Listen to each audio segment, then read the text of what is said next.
Hello students, तो आज हम स्टार्ट करेंगे न्यू चैप्टर और नेक्स्ट चैप्टर है हमारा मैट्राइसेस। मैट्राइसेस हम लोग ने 11th में पढ़ा था। 11th में मैट्राइसेस का हम लोग ने जो पढ़ा था वो क्या था, टाइप्स ऑफ मैट्राइसेस था। कौन से अलग अलग टाइप के मैट्रिक्स थे वो हम लोग ने देखे थे। फिर हम लोग ने अलजेब्रा ऑफ मैट्राइसेस देखा था। अलजेब्रा ऑफ मैट्राइसेस यानी addition of two matrices, subtraction of two matrix, multiplication of two matrices, ऐसे हमने उसके अलजेब्रा, उसके ऑपरेशंस देखे थे अलग अलग। हम ऑर्डर ऑफ मैट्रिक्स कैसे लिखते थे वो देखा था। जो अंदर मैट्रिक्स के अंदर एलिमेंट्स रहते हैं उनको हम कैसे अरेंज करते हैं वो देखा था। तो ये सब हमने ओवरऑल 11th में देख लिया था। दिस टाइम 12th में हमें क्या क्या देखना है। तो पहले तो एलिमेंट्री ट्रांसफॉर्मेशन, थोड़ा बहुत एलिमेंट्री ट्रांसफॉर्मेशन के बारे में हमने 11th में भी देखा था, उसे ही हम यहाँ पे कंटिन्यू करेंगे। फिर इनवर्स ऑफ अ मैट्रिक्स, एक मैट्रिक्स का इनवर्स क्या होता है, इसे हम दो टाइप से देखेंगे। पहले तो एलिमेंट्री ट्रांसफॉर्मेशन मेथड और सेकंड है adjoint method. Then application of matrices, वो कहाँ यूज होते हैं वो देखेंगे। Solution of a system of linear equations, linear equation के फॉर्म में हो उसका सॉल्यूशन कैसे ढूंढना है, उसको मैट्रिक्स में कन्वर्ट करके उसे कैसे सॉल्यूशन ढूंढना है। उसमें हमें दो मेथड करने हैं, method of inversion and method of reduction. तो स्टार्ट करते हैं। Elementary transformation, the elementary transformation of a matrix are of 6 operations, 3 of which are due to row and 3 are due to column. तो elementary transformation में total 6 operations हैं। 3 हम लोग रो को use करके कर सकते हैं और 3 हम लोग कॉलम्स को यूज करके कर सकते हैं। तो फर्स्ट एलिमेंट्री ट्रांसफॉर्मेशन कौन सा है, interchange of any two rows और एनी टू कॉलम्स।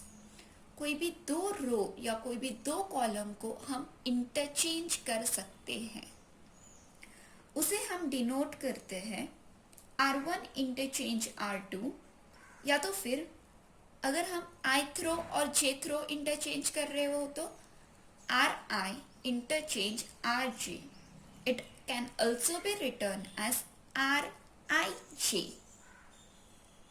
वैसे ही अगर हम कॉलम्स को इंटरचेंज कर रहे हैं, सपोज हम कॉलम के और कॉलम आई को इंटरचेंज कर रहे हैं, तो सी के इंटरचेंज सी आई, या तो फिर सी के I. This are its notations. तो एग्जाम्पल देख लेते हैं। अगर हमारे पास एक मैट्रिक्स दिया गया हो A, दैट इज 1 2 3 4, सो ये जो है हॉरिजेंटली ये हो गया हमारा रो 1, ये हो गया हमारा रो 2, और जो वर्टिकल्स रहेंगे this is our column 1, this is our column 2। तो अगर हमारा ऑपरेशन है R1 interchange R2, then new matrix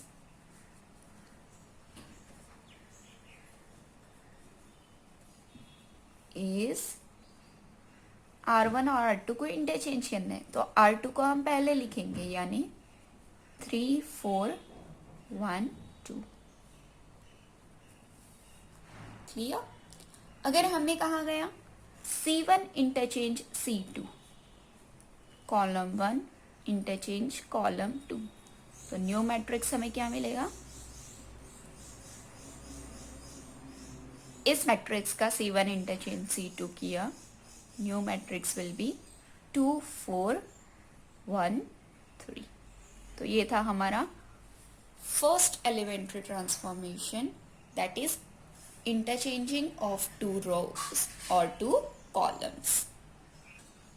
next है multiplication of the elements of any row और column by a non zero scalar. यानी हमारे मैट्रिक्स के अंदर जो भी एलिमेंट्स होंगे उसके किसी भी रो या किसी भी कॉलम के एलिमेंट्स या कोई भी एलिमेंट्स को एक नॉन जीरो स्केलर से मल्टीप्लाई करना। अगर k हमारा एक नॉन जीरो स्केलर है और सपोज हमने रो आर आई ले लिया, तो if are I is multiply by constant के, तो पूरा रो जो रो आर आई होगा उसे हम के से मल्टीप्लाई करेंगे। इसके लिए भी एक एग्जांपल देख लेते हैं। If a is equals to 0 2 3 4, then R2 changes to 3R2, यानी जो हमारा ओरिजिनल मैट्रिक्स का सेकेंड रो है उसे हमें मल्टीप्लाई करना है 3 से।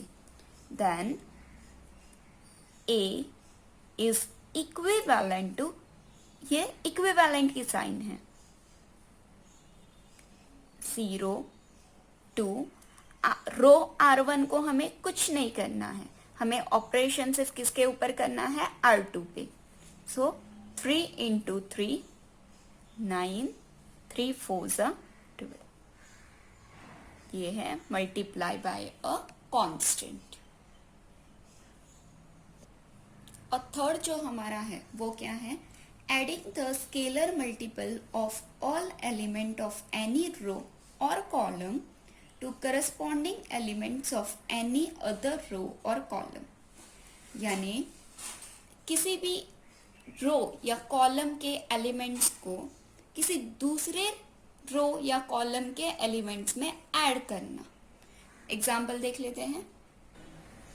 If a is equals to -1 4 2 5 and k equals to 2, then R1 changes to R1 plus 2R2. That will give us new matrix, that is A is equivalent to R1, R1 क्या है, -1 plus 2 into R2, that is 2 into 2। अगर हम first element ले रहे हैं तो उसका corresponding second row में फर्स्ट एलिमेंट जो है वही लेना है। Similarly 4 plus 2 into 5, second row will remain unchange, क्योंकि हमने जो ट्रांसफॉर्मेशन अप्लाई किया है वो रो 1 पे किया है। 2 5, A is equivalent to 2 2s are 4, 4 minus 1 3, 5 2s are 10, 10 plus 4 14, 2 5. So this is our matrix after transformation. I hope आप लोगों को तीनों ट्रांसफॉर्मेशंस क्लियर हुए हैं। इस तीनों ट्रांसफॉर्मेशंस को यूज करके हमें आगे सॉल्व करना है। एक्सरसाइज के कुछ एग्जांपल्स देख लेते हैं, जैसे कि क्वेश्चन नंबर 7 है, use suitable transformation on matrix 1 2 3 4 to convert into an upper triangular matrix. तो हमने जब टाइप्स ऑफ मैट्रिक्स पढ़ा था तब अपर ट्रायंगुलर मैट्रिक्स भी देखा था। तो पहले देख लेते हैं वापस कि अपर ट्रायंगुलर मैट्रिक्स यानी क्या। अपर ट्रायंगुलर मैट्रिक्स,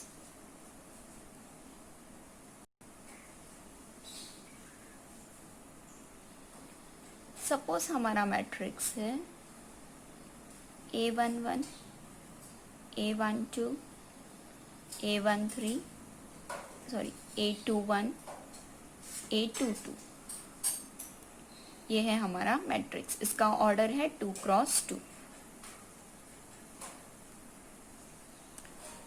तो अगर ये 2 क्रॉस 2 मैट्रिक्स है तो दिस इज आर डायगोनल, यानी A11 A22 ये हमारे डायगोनल एलिमेंट्स हो गए।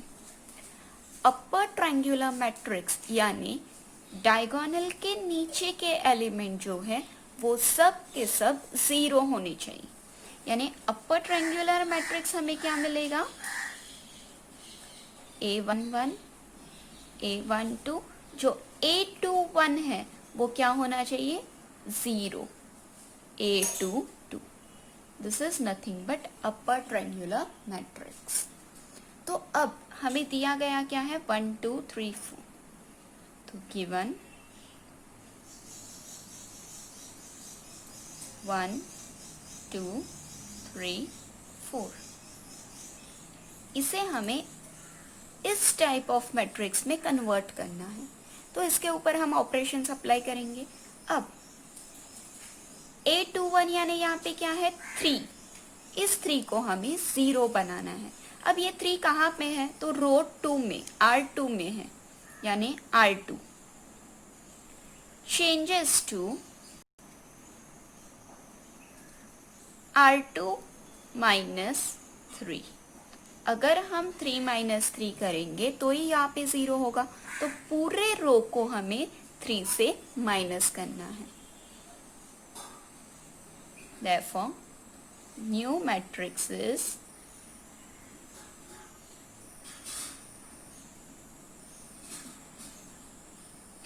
रो 1 तो जैसा है वैसा रहेगा, रो 2 3 माइनस 3 0, 4 माइनस 3 1 हो गया अपर ट्रायंगुलर मैट्रिक्स।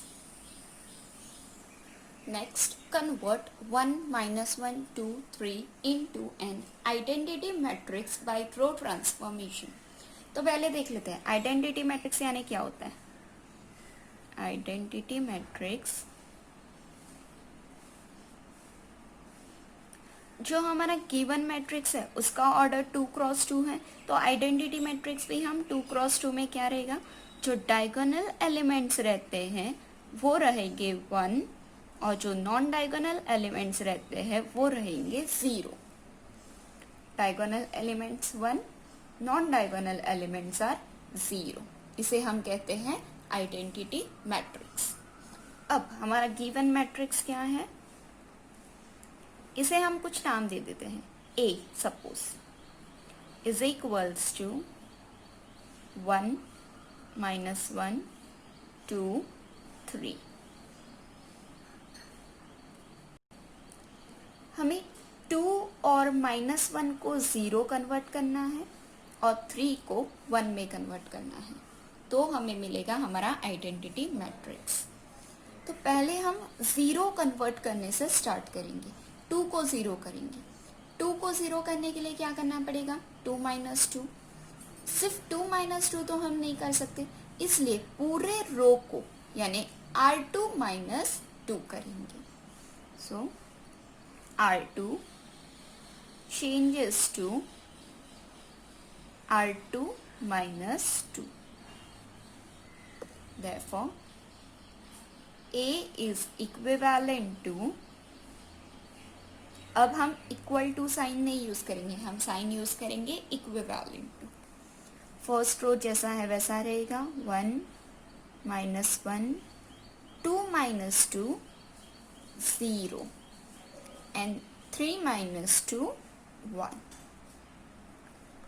तो हमें 2 तो मिल गया, ये 0 हो गया और ये 1 हो गया। अब हमें इस माइनस 1 को वापस 0 करना है। अगर हम R1 प्लस 1 करें तो 1 प्लस 1 2 हो जाएगा, यानी ये चेंज हो जाएगा, ये तो 0 हो जाएगा लेकिन ये चेंज हो जाएगा, तो वापस एक और स्टेप करना पड़ेगा। उससे अच्छा हम R2 का यूज करेंगे, R2 की हेल्प लेंगे। अगर हम R2 को R1 में ऐड कर दें तो देखिए 0 प्लस 1 1 एंड 1 माइनस 1 0 हो गया। So next step will be R1 changes to R1 plus R2. Therefore, A is equivalent to 1 plus 0 minus 1 plus 1 और second row remains same 0 1, which is equals to 1 plus 0 1 minus 1 plus 1 0 0 and 1. So this is our identity matrix. Clear हुआ कैसे हमें transformations का use करके जो दी गई conditions है उसको लाना है।